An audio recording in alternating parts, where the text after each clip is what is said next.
Ja. Mi pa še ostajamo na slovenskih cestah in sicer z našo naslednjo gostjo, Kaja Kobal, prihaja iz zavoda Varna pot. Dobrodošli, dobro jutro, kar izvolite na kavč. No, in v zavodu po uspešno vzpostavljenih 17 tridimenzionalnih prehodih za pešce v slovenskih občinah zdaj nadaljujejo uresničevanje vizije ustvarjanja varnejše prihodnosti.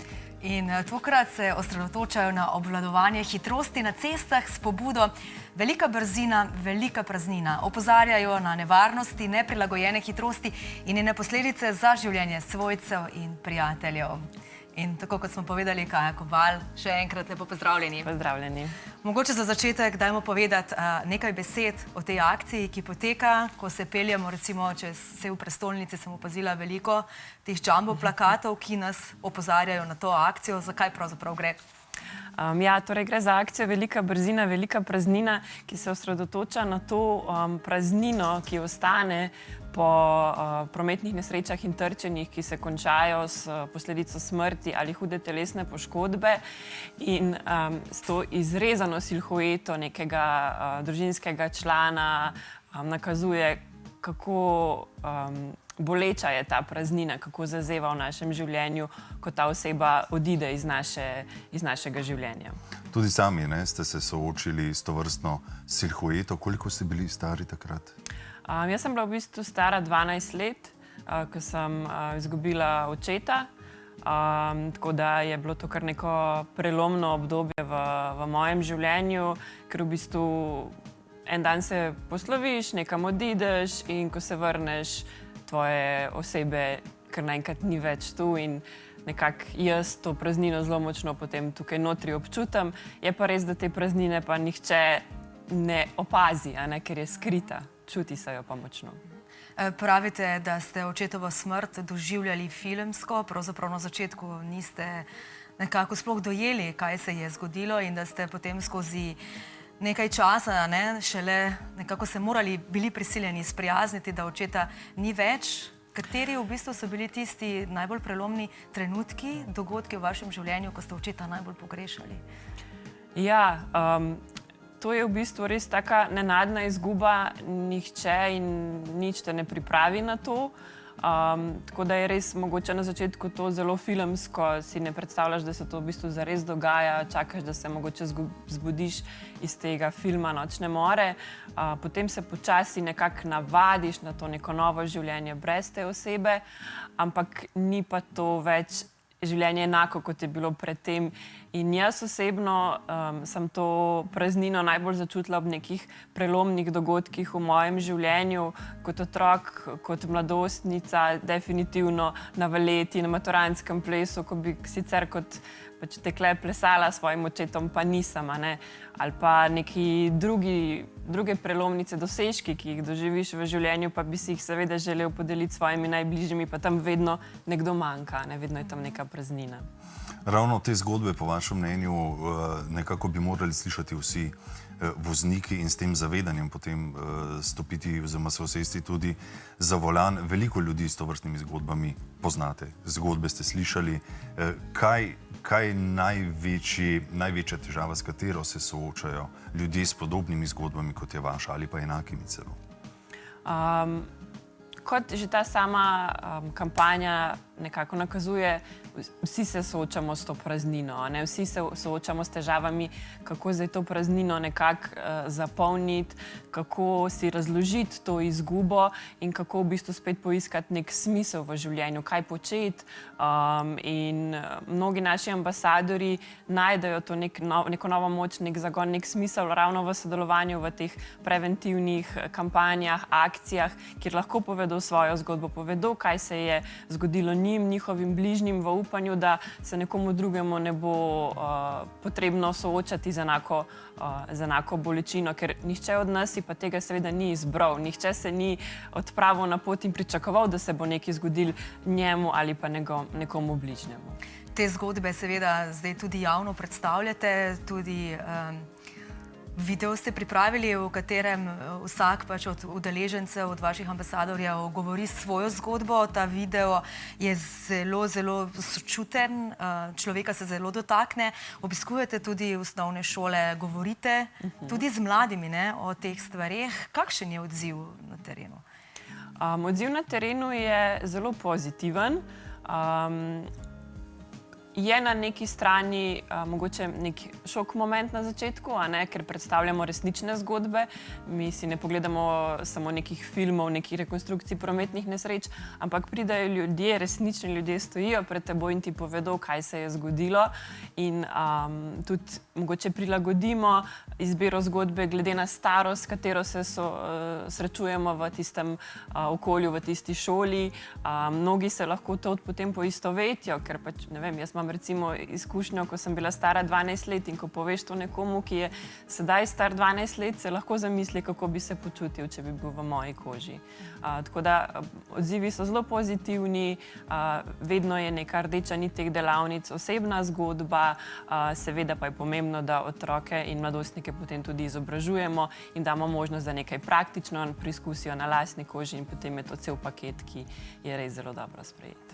Pa lahko svojci žrtev prometnih nesreč to vrstno izgubo, to vrstno praznino nekako zapolnijo sami, grejo sami čez to, ali je kdaj potrebna tudi kakšna strokovna pomoč? Ljudje smo si seveda zelo različni. Definitivno pa tisti, ki prepoznajo in zberejo pogum, da poiščejo pomoč, lahko vedno pomoč in podporo najdejo na zavodu Varna pot. Torej, ljudje, ki so bili sami udeleženi v prometni nesreči, ljudje, ki so nekoga izgubili v prometni nesreči oziroma v trčenju, ljudje, katerih svojci so se morda poškodovali, ker tudi sama poškodba, huda poškodba močno zaznamuje nadaljne življenje in ni več enako. Tako da vsi, ki so bili nekako prizadeti s posledicami teh prometnih trčenj, lahko vedno najdejo podporo in pomoč pri nas na zavodu Varna pot. Prehitra vožnja v Sloveniji vzame letno približno 33 življenj, ampak seveda niso samo to izgubljena življenja na cestah, ampak trpi cela okolica, sorodniki, tudi vi ste izgubili očeta, ki je imel seveda vas, brata, tudi sorodnike. Zdaj ste izračunali, kako velik je ta krog ljudi, ki na koncu nekako se sooča s temi posledicami prometnih nesreč. V bistvu po nekih najbolj aktualnih podatkih inštituta BAST iz Nemčije je v bistvu nekako izračunano, da prometna nesreča s smrtnim izidom nekako zaznamuje povprečno 113 življenj. Torej, to so tudi prvi posredovalci, gasilci, reševalci, svojci, prijatelji, lahko so to sošolci, sodelavci. Tako da je ta krog veliko širši, in to je v bistvu nekako ta neviden svet žrtev prometnih nesreč, ker enostavno si lahko tudi spregledan. Zdaj, nedolgo nazaj smo imeli tole v studiu pogovor o alkoholu v prometu.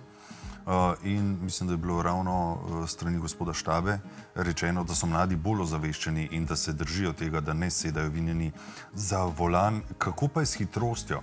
Je tudi na tem področju pri mladih vidna kakšna razlika glede na prejšnja leta, desetletja? Zdaj, kar se tiče hitrosti, je še vedno izziv, ker hitrosti pač dajo občutek svobode, adrenalina. Mladi, ko se prvič podajo v ta svet mobilnosti, seveda želijo vse preizkusiti.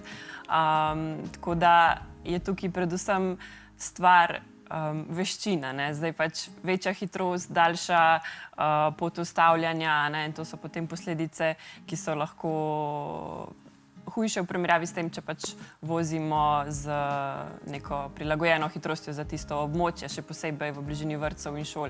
In to je tudi nekaj, na kar zelo močno opozarjamo na naših delavnicah in jim tudi damo spet praktične preizkuse, da razumejo, kaj pomeni 50 ali 60 ali pa 50 ali 90, tudi na tehnicami naletne teže, ki nakažejo ta nalet pri različnih hitrostih na letno težo tvojega telesa. Tako da zopet z izobraževanjem se definitivno stvari izboljšujejo in se približujemo temu našemu cilju vizije nič. Ja, lani v bistvu dobro statistiko imamo, na kar smo lahko ponosni. Lani je na naših cestah umrlo 18% nekako ljudi manj kot leto prej, ampak pač vemo, da vsaka smrt je seveda preveč. Kako pomembne so te vaše preventivne akcije in, kot ste že rekli, nekako se želite približati tudi viziji nič?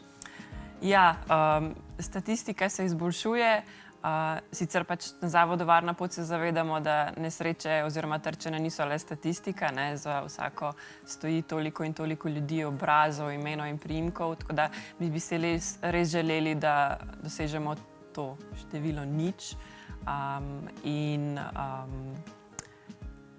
nekako verjamemo, da z napredkom tehnologije v avtomobilih, medicine se te stvari izboljšujejo, je pa pomemben del definitivno tudi izobraževanje in pač vidimo napredek v sami statistiki, tako da je to definitivno spodbuda za naprej.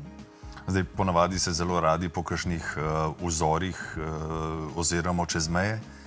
Recimo bi lahko izpostavili kakšno evropsko državo, ki nam je lahko za vzor, konec koncev, mogoče tudi vaše vodilo, da nekaj delajo prav?